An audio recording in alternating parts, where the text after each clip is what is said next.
Welcome to POTUS 2017, where we keep watch on the Oval Office and pour cold, hard facts on the overheated political rhetoric. I'm Brian Lehrer.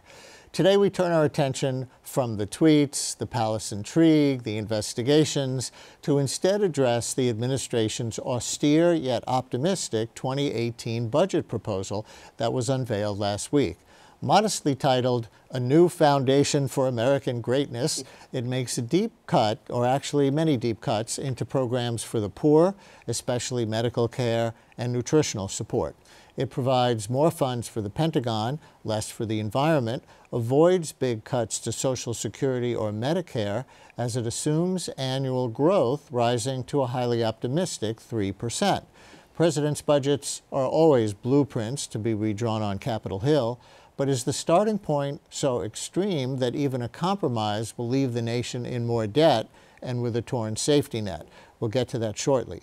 And in our evidence-based politics segment today, we ask another economic question. Now that the administration has nixed the TPP, the Trans-Pacific Partnership trade deal that was to compete with China's economic power, how should it react to Beijing's new Silk Road project designed to expand trade across the globe for China? First, the White House budget blueprint. Joining us, Brian Riedl, Senior Fellow in Economic Policy at the Manhattan Institute, the conservative think tank. Riedl was economic advisor to Ohio Senator Rob Portman. Portman was also President Bush's budget director. Riedl was also budget policy director for the Marco Rubio campaign and the lead architect of Mitt Romney's 10-year deficit reduction plan. And with us as well, a regular at this table, Fordham University political scientist Christina Greer. She hosts The Aftermath at Aussie.com, and she's also author of Black Ethnics, Race, Immigration, and the Pursuit of the American Dream. Welcome, both of you. Thank you for coming in. Thank you, Brian. And I think you're both fairly critical of this budget, though, from different places. Christina, where would you start? Oh, gosh, it's a colossal disaster for me, especially thinking about education, especially, and the cuts to the social safety net, especially for the elderly. So let's just take, for example, Meals on Wheels. I mean, that is such a crucial program where it's not a huge portion of the budget. And the adverse effects that it will have for millions of seniors, across, and many Republican seniors as well, across the country will be felt for generations, right? I mean, these are ways that their families are relieved in that their parents get assistance, but also there's some intangibles that are being taken away. So when I was in middle school, I delivered Meals on Wheels. It's not just about the actual meal, it's about the human interaction. And so there's so many areas of the budget that actually, it's not just about finances, but it's some larger intangibles that are being taken away from this larger society that actually makes America great. Let's enter on that small example for a moment, because I've heard pushback on the Meals on Wheels and whether that's a meaningful cut. Where are you on that? This budget does not meaningfully cut Meals on Wheels. Most of Meals on Wheels is funded by the private sector as well as state and local governments. They get a small percentage of their budget from federal sources. Most of that is through what's called the Older Americans Act, which is not significantly cut in the budget. They do get a small portion, a couple percent, from something called community development block grants. That is something the president is zeroing out, and I think that will affect Meals on Wheels. The percentage of their spending that comes from Meals on Wheels, I believe, is less than 5%. Additionally, I would point out, in other words, less than 5% of Meals on Wheels budget is actually federal money. It comes from this program. Some of it comes from a little bit comes from other federal programs.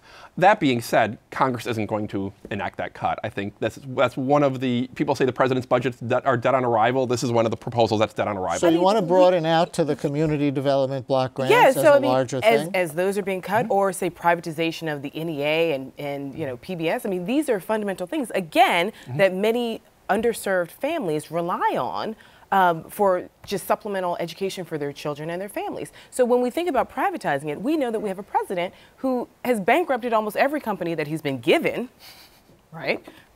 Not even built. He has wound up with billions of dollars, apparently. Well, we have yet to see taxes, so he could be a thousandaire for all we know. We don't know. I mean, this is someone financially who, in many times, especially as New Yorkers, we know that he can't be trusted, right? I mean, he's always sort of doubling down. He always comes out on top, but usually we've seen through the copious amount of lawsuits over the decades that every person he does business with actually ends up losing. And I fear that the American public will actually be one of the many people in the wake of Donald Trump, where he always figures out the numbers, but they're always for him personally. And we see how his family benefits and is still benefiting from so many different policies. I really wonder, when we say like, oh, it's a small cut here and it's insubstantial, what does that really mean when we pick apart this 5%? What does it add up to? Exactly. Brian, for you as a conservative, why are you critical of the budget? My concern on the budget is some of the cuts I think are good and some are bad, but the main issue right now is Social Security, Medicare, and interest on the debt are growing rapidly. In fact, they're going to double over the next decade as 77 million baby boomers retire.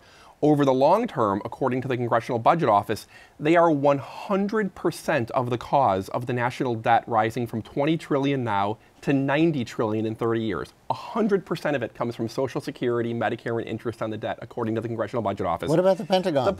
The Pentagon is actually being cut to its lowest level since the 1930s. Historically, the Pentagon has spent about 30 to 50% of the federal budget. Has gone to defense. 50% under President Kennedy, about 30% under President Reagan. It has currently in the process of falling to 12% of the budget by the end of the 10th year of Trump's budget. That would be the lowest level since the 1930s. As a percentage of the GDP, defense will be 2.2% of GDP. Keep in mind, this is defense is even during the 1990s, in between the Cold War and the war in Iraq, defense was 3% of GDP. We have not had defense fall to this level as a percentage of GDP, even with the president's increase since the 1930s. And he is promoting it as a big military build-up, which he says we need, right? Well, and he does, but over 10 years, actually, there was no increase. Christina, on Social Security and Medicare as big drivers of the debt, are you concerned at all that this doesn't cut them? We knew that baby boomers were going to retire at some point. We knew that, honestly, because of the housing crises and certain Republican policies that have sort of inadvertently, caused massive sort of financial destruction for the African American and Latino communities, for poor people. There are people who rely on Social Security as a means for their retirement. So, I mean, we knew that this train was coming in the station. For us to say, like, they're retiring, it's like, yeah, we knew that. And they're living longer. And we sort of made a promise and they bought into the system. And so now we have to figure out, I definitely agree, we have to figure out a way to sort of supplement it. But, with this budget, I mean, the president is touting it as, I'm going to increase military spending and it'll be a little bit, more in these early years. But with his isolationist policies with the rest of the world, we know for a fact that we're going to need more money with military spending because we're making enemies out of our allies and we still have our enemies' enemies. So, I mean, to say that we're spending $54 billion now, we know that number is going to have to go up because this is a president who keeps poking multiple bears that we've never even had before. On the other hand, the kinds of wars that we're likely to fight are not big land wars, and Trump takes that position too. He says he doesn't want to get involved in things like Iraq, even though he says we want to be very strong and we want to, bomb the hell out of ISIS and whatever. Those aren't hugely expensive things if we're not getting involved in big land wars around the world. Sure. So in theory, the military budget could be less. I think there's a lot of inefficiencies in the military budget, but I think there's an underappreciation of the degree to which military spending has already been cut. Under the Obama years, or? Yes. During 2010, it was 4.7% of the economy. Right now, it's down to 3% of the economy, and in 10 years, it's going to be 2.3% of the economy. So that's cut in half as a percent of the economy. And a big driver of defense spending right now is not procurement and weapons. It's actually healthcare, it's salaries. We spend $180 billion a year on compensation for the troops. Healthcare, salaries, all of that stuff is actually what's driving defense spending up. It's not a huge weapons and procurement budget. I want to get to the revenue side. And you mentioned... Well, can I get in more on the Social Security? We're going to get back to that. My overall critique of this budget and my concern is that Social Security and Medicare are 100% of the long-term budget, along with the interest costs of not paying our bills on this. Under the president's budget, Social Security, Medicare, and interest, which are half the budget, double over the next 10 years. They double. The rest of the budget falls by 3%. So the president has made a decision, essentially, that he's going to focus on seniors and national security. And if you're not part of either of those communities, you're going to get cuts over a 10-year period, no inflation bump, no population bump.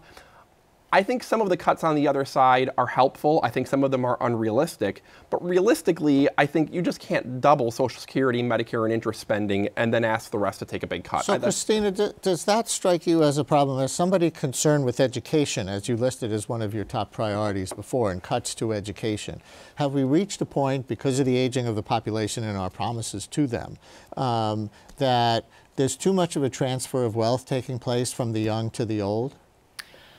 From the young to the old, I mean, I think there's too much of a transfer of wealth taking place from rich people back to rich people. I really think that that's also part of the issue. I mean, we know that Trump's tax cuts will not affect him or his friends. We know that it's going to affect the poorest and neediest Americans. Having someone like Betsy DeVos, who fundamentally does not understand education, really concerns me, because she can't actually put together a budget or sort of any sort of policy proposals that have some sort of financial gravitas to them, because she doesn't understand education. So that, to me, I feel like education, environment, the environment, and also incarceration. And we know that this particular president is really into strengthening borders, building this imaginary wall, but also really making sure that we hyper-incarcerate sort of immigrants and people of color. And that is going to cost the country a lot of money, not just because of incarceration, but all of the subsets that happen to communities and families when someone is taken out. Let me get to the revenue side. 3% to the average viewer who's not a budget wonk. It doesn't sound like that much, 3% annual growth, but budget wonks know that that's optimistic in recent historical terms. I think the growth rate in the last quarter was 1 something. So do you hear that 3% as wishful thinking, that, you know, these tax cuts and other policies are going to drive so much growth in the private sector that it's going to give the government 3% growth in tax revenue, and that's going to compensate for some of these cuts? Is this wishful thinking? Well, I think we can do better than we've done the past 8 years on economic growth. I mean, this has been the weakest recovery we've had since the 1930s. You know, 1-2% growth is not very good. But especially because we have 4 to 6 million people sitting on the sidelines who are not even counted in the unemployment rate. You get them to work, you can get more growth. That being said, 3% is a challenge, because economic growth is essentially a function of the labor force growing times how productive each worker is. Well, even if we get the same productivity we've had historically, the retirement of the baby boomers is shrinking the growth of the labor force. So in that way, you actually need more productivity to provide the same 3% growth that we saw in, say, the 1990s. And it's going to be really tough, even with pro-growth policies, to get that large productivity bump to get to 3%. I think we can do better than we're doing today. But again, if you don't have the workers, then the remaining workers have to become that more productive. If it's unrealistic, then will there have to be even more cuts to federal spending programs than the Trump administration says there are going to be, because the intake of revenue is not going to be what they promise, if that's a fiction? It depends on what the goal is. If the goal is to balance the budget in 10 years, then you lose the $2 trillion in growth revenues if the growth doesn't happen. So you create a $2 trillion hole in the budget right there. That being said, a lot of people would argue that balancing the budget in 10 years is extraordinarily difficult, if not impossible. Is the goal to balance? Is that in this budget? I thought it was like half that. No, the budget does show balance in year 10. Realistically, I think it's important to get on a long-term path to balance, but actually getting to balance in 10 years probably requires policies that are beyond what's realistic. I think if we can balance in 15 years or 18 years, I think that might be a little more reasonable. What would you do about Social Security and Medicare? What would I do? Well, I didn't run for president.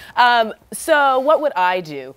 I do think that we definitely need to figure out cuts in other ways, but I don't think that they should be from the social safety net in the ways that this particular budget wants them. I do think that there's a lot of waste, for sure. I don't think privatization is the way. And I think that we actually do need to tax.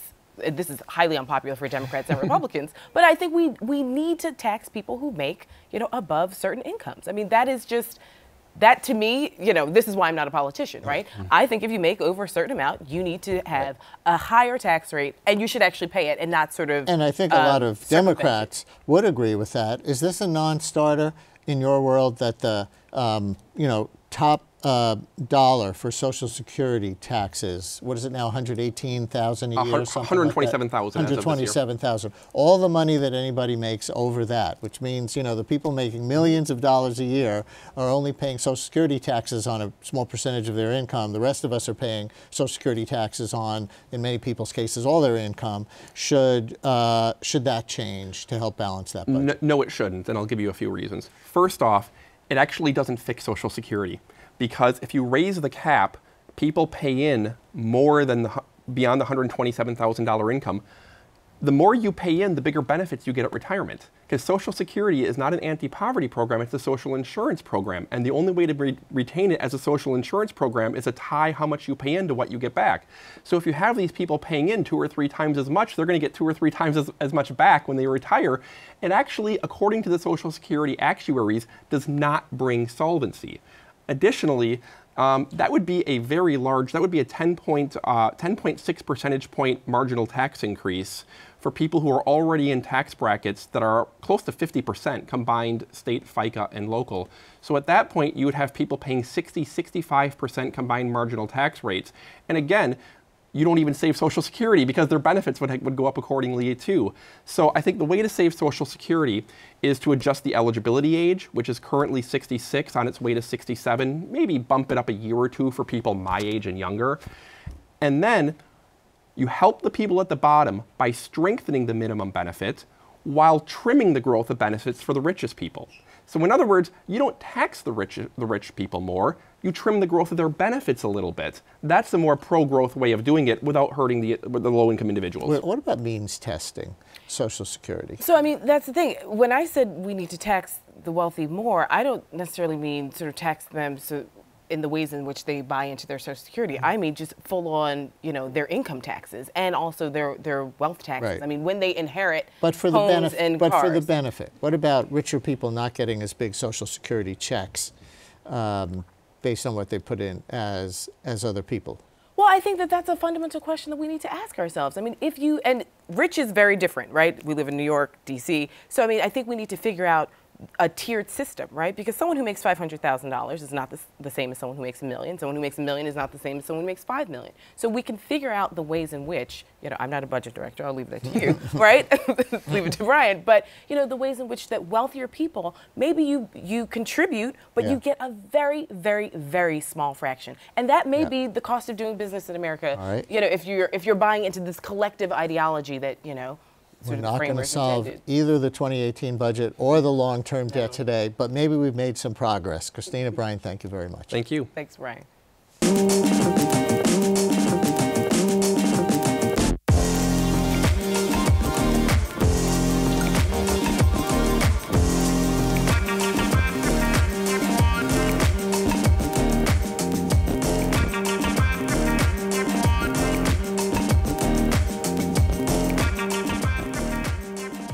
Time for evidence-based politics, where we pour cold, hard facts on the overheated political rhetoric.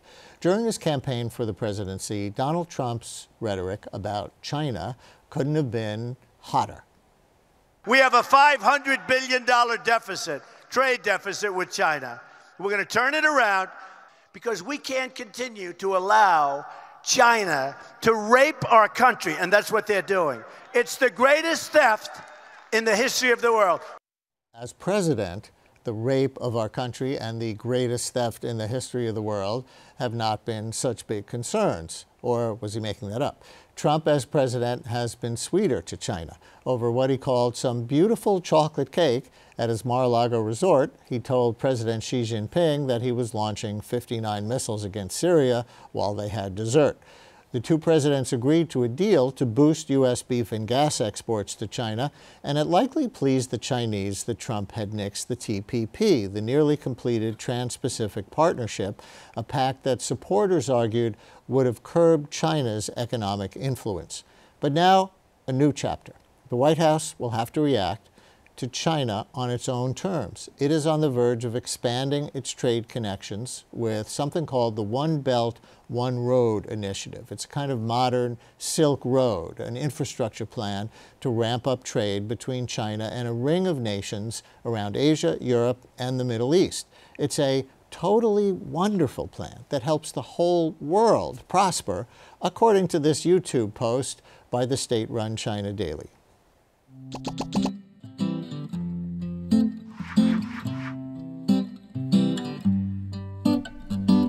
The belt connects to land, the road moves on the sea. The promise that they hold is joint prosperity. We're breaking barriers, we're making history. The world we're dreaming of starts with you and me. The future's coming out. The belt and road is how we share the purpose now. The belt and road is how.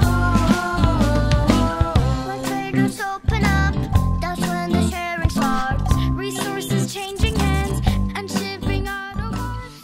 Convinced? This month, the Trump administration did send a delegation to a conference about the Belt and Road project. Was that a sign of a pivot toward China? Should the U.S. support their trade initiative? Our guest asks, why not? She is China and business expert Ann Lee, professor of economics and finance at New York University and author of What the U.S. Can Learn from China. Brian Riedl stays with us. Welcome. Thanks for having me, Brian. What is the Belt and Road Initiative? What should Americans know? So this is an initiative by President Xi Jinping when he came to office to basically revive the old trade routes that link China to Europe and all the countries along that road. And what Xi Jinping has proposed is that it not only links China to Europe, but also throughout Southeast Asia, to Africa, and so it's actually quite extensive. It's basically the U.S. Marshall Plan to Europe, but writ large, at least multiples of that, of investments that are required for the kind of project he's proposing. Is this good, bad, or neutral for the U.S. in your view? I think it would be a good thing for the U.S. because what it would end up doing is that it actually connects a lot of economies, like through Central Asia and Southeast Asia, that are actually not really online in the modern world as of yet, actually upgrade their infrastructure so that they can actually participate in the modern economy. This will grow the global growth and demand exponentially. And it's like creating several new Chinas over the next few decades. So this will certainly benefit the U.S. because U.S. corporations can sell into more customers. If there's more growth around the world, this is the basis on which free trade agreements generally are based too, that, rising tide lifts all boats. Right. Does this set the rules of the road in any way, in your view, that disadvantages the United States? President Obama kept arguing for TPP on the basis of setting the rules of trade so that China doesn't. For example, he said at the time in an op-ed when he was still president, if we don't get the TPP done, American goods will continue to face high tariffs and other trade barriers in the region. American businesses will lose competitive access to Asian markets, which would mean fewer of the cars our auto workers manufacture, et cetera, et cetera. Does this replace TPP in effect as a regional or even global template? And does it disadvantage the U.S. in that respect? I don't think so, because China is actually not going to these other countries and dictating economic policies to them. Would they not, just by the market clout that they would have relative to smaller countries? No, so what China is trying to do is keep their state-owned enterprises that manufacture steel and other industrial products, giving them more business, because after China has built up its own infrastructure, there's nothing much left. And to close all these companies down would create massive unemployment in China. And so one solution to this problem is by basically keeping them employed by bringing in business elsewhere out of China that also needs infrastructure. And so these are basically contracts that are similar to what China did with Africa, where these countries are too poor, so they will maybe exchange some of their natural resources in exchange for all this infrastructure build. But this is not a way of China to dictate to them how to run their economy. So there are no intellectual property right agreements or anything of that sort. So, Brian, with your economist hat on, questions? I have a question in terms of how this interacts with the House border adjustment tax. Right now, the House of Representatives is looking at essentially the border adjustment tax that would tax imports but not exports. It seems like the U.S. is such a large net importer of these nearby Asian countries that even if you do strengthen their economy and potentially improve trade with them, that if the House then goes around and slaps this tariff on imports, that it would, in a sense, cut off our own benefits from this if we went that route. Is that how you see it, or am I way off base? Potentially, if U.S. companies continue to outsource everything and then import the finished goods, of course it would just mean a tax to Americans then. Yeah. But it sounds like Trump is trying to provide incentives for U.S. companies to manufacture in the U.S. And I think that trend is going to be inevitable because with e-commerce, everyone is getting used to the idea of being able to purchase whatever they want they see on the internet, by the next day or two. Soon it's probably going to be same day finance, produce, and consume. And so in order to do that, you would have to have local manufacturing, I would think. We just have about a minute left, but let me get you both briefly on, we heard Trump in the clip from the campaign on, raping the U.S. economy, greatest theft in world history. And now he says, in exchange for Chinese help with North Korea, he's offering better trade terms. Is it meaningfully different, what you see coming from Trump now in concrete economic terms? I honestly don't think that U.S. and China will be able to capitalize on better economic terms based on anything that goes on with North Korea and China, just because I think it's becoming common knowledge that China doesn't have that much leverage over this young North Korean leader. Xi Jinping's never visited the guy. The person that was supposed to be China's liaison to North Korea was killed.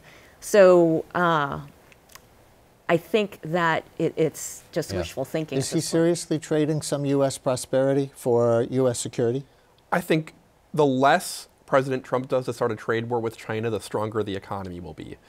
Trade with China is very good for the U.S. economy. It helps keeps inflation low, keeps low prices. Let's not have a trade war. Thank you both very much for joining us. And that's POTUS 2017 for today. We are here each week at this hour, pouring cold, hard facts on the overheated political rhetoric. I'm Brian Lehrer. Thanks for watching.